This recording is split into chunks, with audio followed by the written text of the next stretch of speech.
আসসালামু আলাইকুম, শুভ সন্ধ্যা সবাইকে। কেমন আছেন সবাই?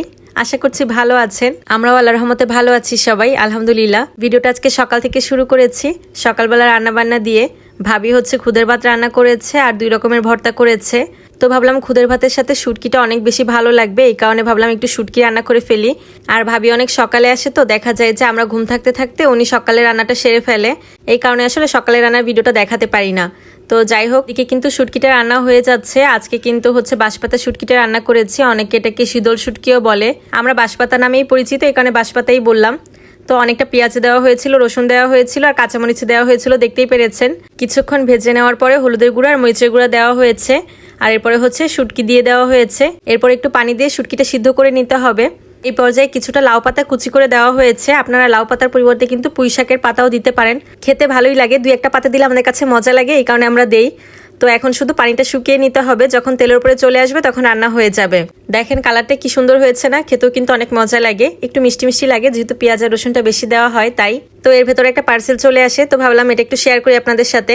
আর তাছাড়া আগে থেকেই জানতাম এখানে একটা আচার আছে, তো যেহেতু খুদের ভাত খাবো তো ভাবলাম এখন এটা খুলে ফেলি, তাহলে কেমন আচার দিল এটা খেয়ে টেস্ট করা যাবে। আমরা এই পেজ থেকে আগেও 2বার ঘি অর্ডার করেছি, খেয়ে ভালো লেগেছে, এই কারণে আবার অর্ডার করা হলো। আর বাসায় হচ্ছে কোনো আচার ছিল না, খুদের ভাত খিচুড়ি এগুলোর সাথে আচার খেতে মজা লাগে, এই কারণে ভাবলাম ওনাদের পেজে যেহেতু আচার আছে তো একটা আচার অর্ডার করে দেখি কেমন হয়।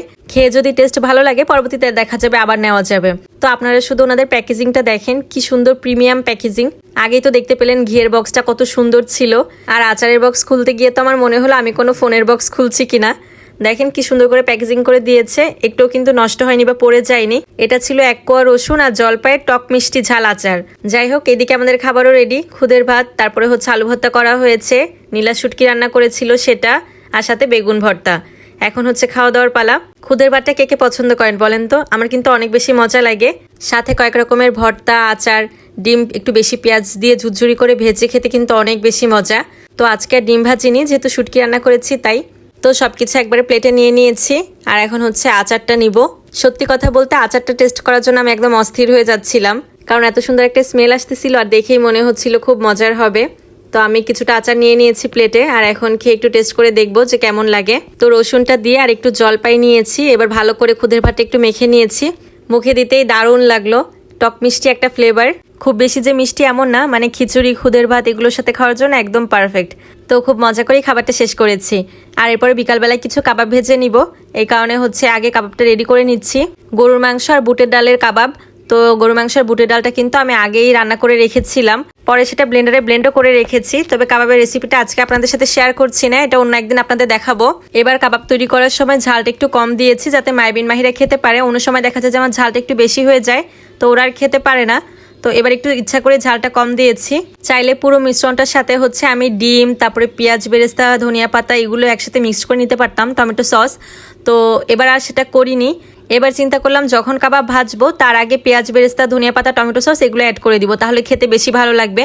কারণ আগেও তো আমি ওভাবে মিক্স করে দেখেছি, ওই টেস্টটা আর লাস্টে হচ্ছে পাওয়া যায় না একটু বেশি দিন ফ্রিজে থাকলে। তো এই কারণে ভেবেছি এবার থেকে এভাবেই খাবো। তো কাবাব ভাজার পর প্যানে কিছুটা তেল ছিল, এটার ভেতরে কয়েকটা রুটি সেঁকে নিয়েছি। সন্ধ্যার নাস্তায় আমরা এটাই খেয়েছিলাম, আমরাও খেয়েছি, বাচ্চারাও খেয়েছে। ঝাল একদম না হতে ওরাও খুব মজা করেই খেতে পেরেছে। ভিডিওটা আজকে এখানেই শেষ করে দিচ্ছি। এটা আমার নতুন পেজ, যদি আমার ভিডিওটা ভালো লেগে থাকে তাহলে ফলো দিয়ে পাশে থাকবেন। ভিডিওটা ভালো লাগলে একটা শেয়ার করে দিবেন। সবাই ভালো থাকবেন, আল্লাহ হাফেজ।